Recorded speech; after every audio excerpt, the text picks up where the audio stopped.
Most small business owners don't lose because they're bad at what they do.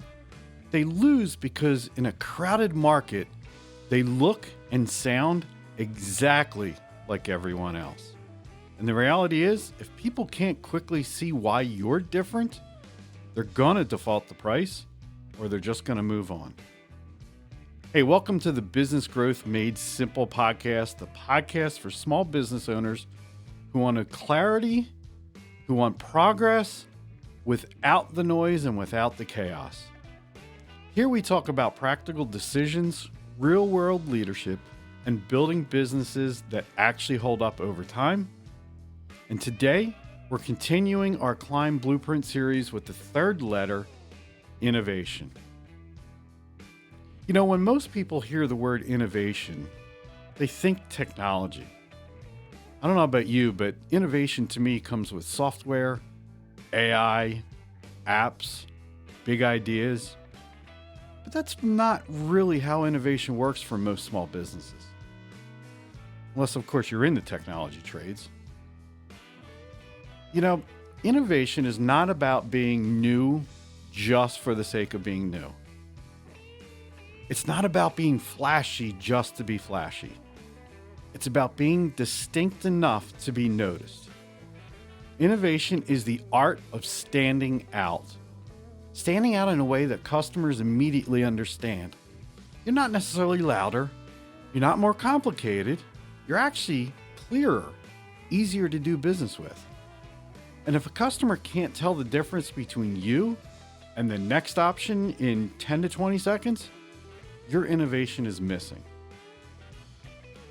And when the innovation is not there, there's a few predictable things that happen.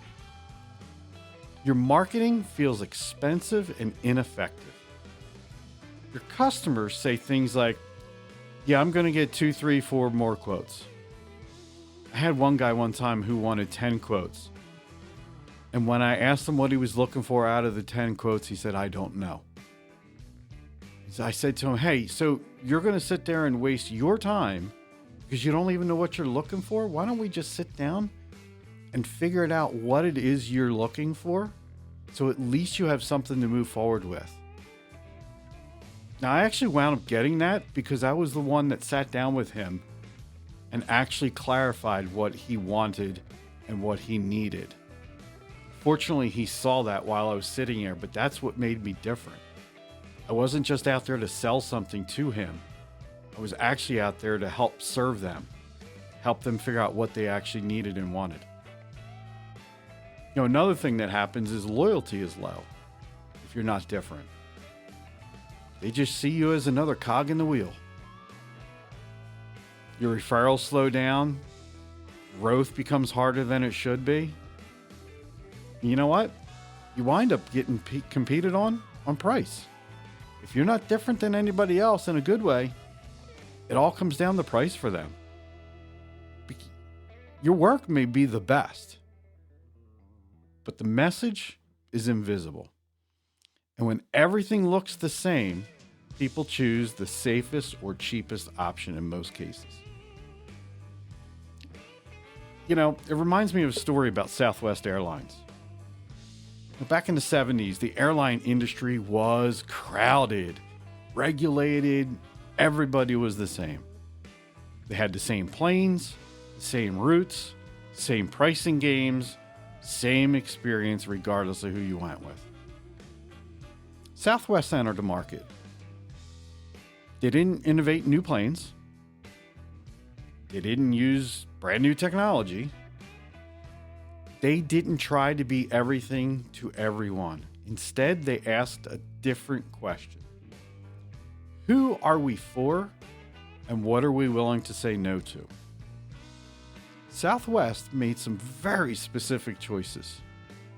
Short-haul flights only. They used one type of aircraft, one plane across the board. No seat assignments. No meals, which led to faster turnarounds and a friendly human customer experience. Their innovation wasn't complex. It was focused. They weren't trying to beat every airline around them. They were just trying to serve a specific customer better than anyone else. And the results up until the last few years have been incredible. Not to say they're not doing well now, but they were consistently profitable in an industry known for losses. Their decades of customer loyalty, a brand people could immediately recognize and explain. People didn't say, oh, they're just another airline. No, they do things differently. They're friendly, quick turnaround. They get me from point A to point B very efficiently. That was innovation.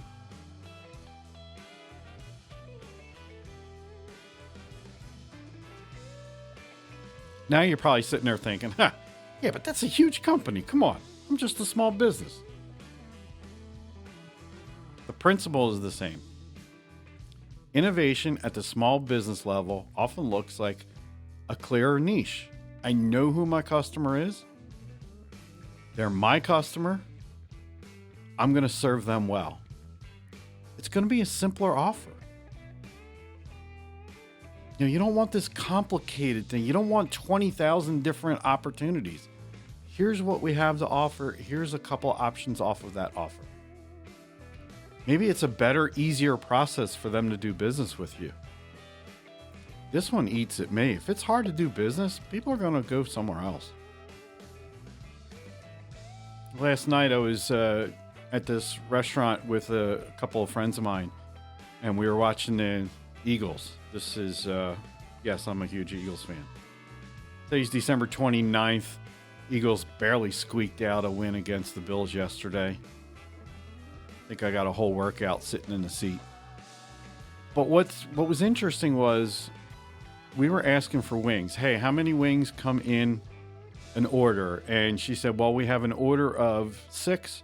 We have an order of 12, and there's 4 of us sitting there. It's like, do you have an order of 18? Or she's like, no. We only have 6, 12, or 24. Well, can we get 18?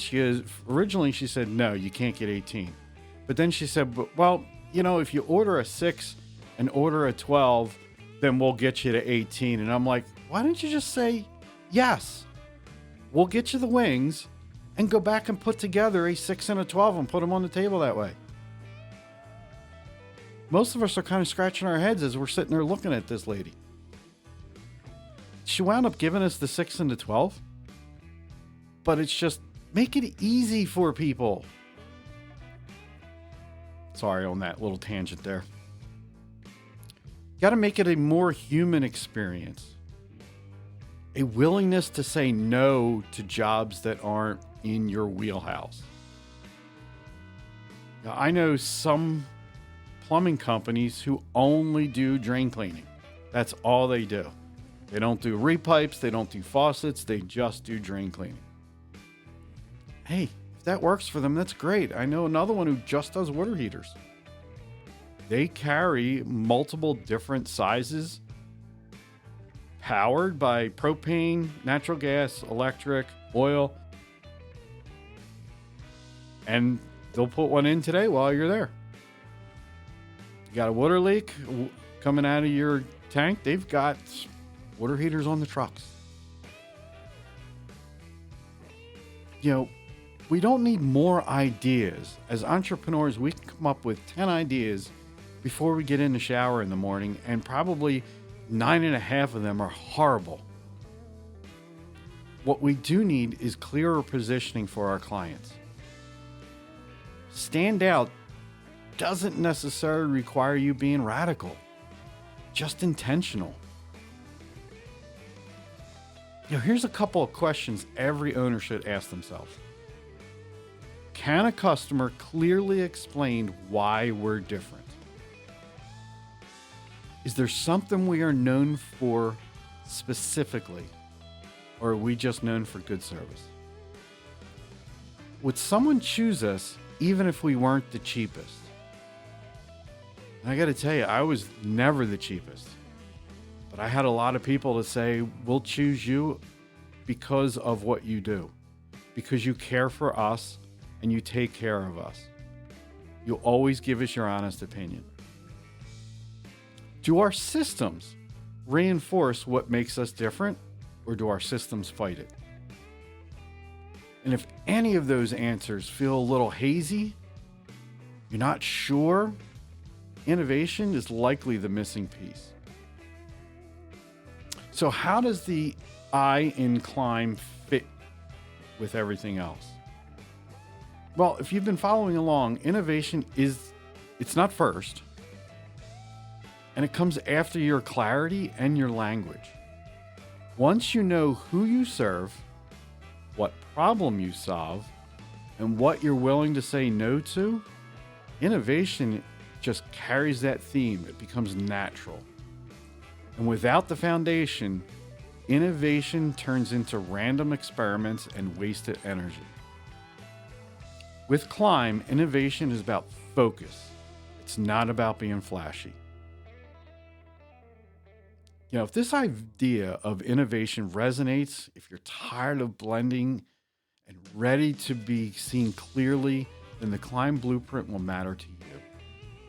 January, we're opening a 60-day Climb cohort, intentionally small, designed for owners who want to apply these principles, not just hear about them. We'll help you clarify what makes your business different. We'll sharpen your position, build systems that support that difference, and stop competing in ways that drain you. You find the link in the show notes? Now, in the next episode, we're going to move to the next letter and continue building this framework one piece at a time. Thanks for listening to Business Growth Made Simple. I'm Steve, your host, and I'm looking forward to helping you grow your business easy and simply. See you next time.